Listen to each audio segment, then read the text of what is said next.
అధికారం కోల్పోయిన ఫ్రస్ట్రేషన్ లో కేసీఆర్ మాట్లాడుతుండు సీఎం రేవంత్ రెడ్డి. 10 ఏళ్ల తర్వాత కేసీఆర్ కు రైతులు గుర్తుకొచ్చారని సీఎం రేవంత్ రెడ్డి విమర్శించారు.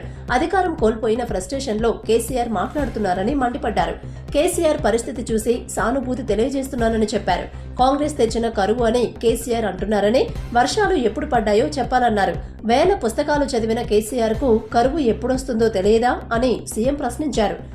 కేసీఆర్ ప్రతిపక్ష నాయకుడిగా 100% పనిచేయాలని, ఆయన చేసిన సూచనలను ప్రభుత్వం స్వీకరిస్తుందని తెలిపారు సీఎం రేవంత్ రెడ్డి. 200 మంది రైతులు చనిపోయారని కేసీఆర్ అంటున్నారని, నిజంగా చనిపోతే వివరాలు ఇస్తే నష్టపరిహారం ఇచ్చి రైతులను ఆదుకుంటామని రేవంత్ ప్రకటించారు. 10 ఏళ్ల కేసీఆర్ పాలనలో తెలంగాణ విధ్వంసానికి గురైందని ఆరోపించారు. కాంగ్రెస్ కు తెలంగాణలో ప్రత్యేక స్థానం ఉందని సీఎం రేవంత్ రెడ్డి అన్నారు. తుక్కుగూడ జనజాతర సభకు ఖర్గే, రాహుల్, ప్రియాంక ముఖ్య నేతలంతా వస్తున్నారని చెప్పారు. ఈ సభలో జాతీయ ఎన్నికల మేనిఫెస్టో రిలీజ్ చేస్తామని తెలిపారు. ఆదిలాబాద్ నుంచి అలంపూర్ వరకు అందరూ హాజరై సభను విజయవంతం చేయాలని సీఎం కోరారు. గతంలో 6 గ్యారంటీలను తుక్కుగూడ సభలోనే ఇచ్చామని, అందులో 5 గ్యారంటీలను అమలు చేశామన్నారు. తెలంగాణ నుంచి నేషనల్ మేనిఫెస్టో రిలీజ్ చేయడం సంతోషంగా ఉందన్నారు రేవంత్. అధికారం కోల్పోయిన దుఃఖంలో ఆయన కిందపడి గాయం కాకపోయిన ఉండుంటే, అవినీతిలో పాల్పడి కూతురు జైలుకు పోకపోయిన ఉంటే చంద్రశేఖరరావు గారు మనకు కనిపించడానికి కూడా దొరకకపోవు. తుపాకీ గుండుకు అందకపోవు, దొంగకు దొరకకపోవు.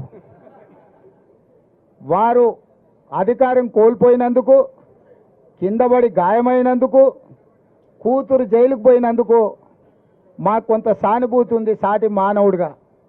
కానీ ఆయన వ్యవహరించిన తీరు మాత్రం ఆక్షేపణీయము.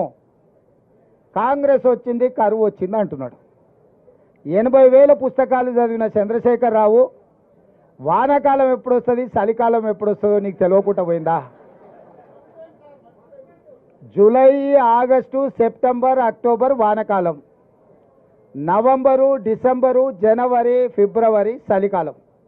కాంగ్రెస్ ఎప్పుడు అధికారంలోకి వచ్చింది? డిసెంబర్ 7 తారీఖు నాడు వచ్చింది.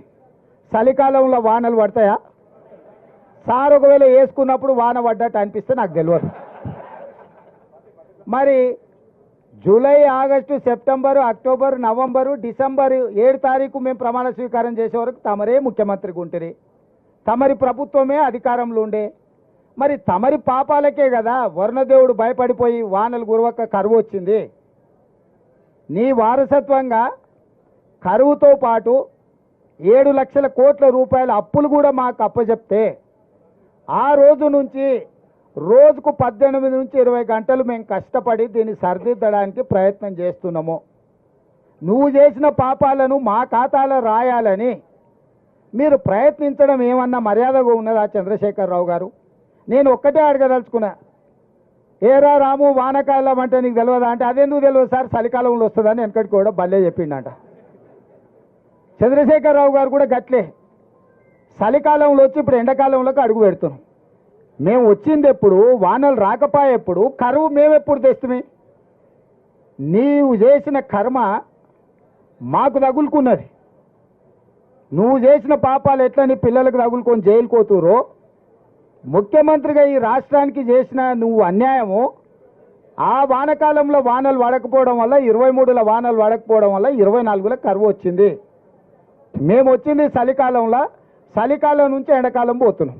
నిజంగానే కాంగ్రెస్ వచ్చినాక కరువు వచ్చిందా లేదా అనేది రేపు వచ్చే జూలై నుంచి సెప్టెంబర్ వరకు వానలు పడుతున్నాయా, వానలు పడతలేవా, కాంగ్రెస్ వల్ల ఏమైనా ప్రకృతి మన మీద పగబట్టిందా లెక్క అప్పుడు తెలుస్తుంది.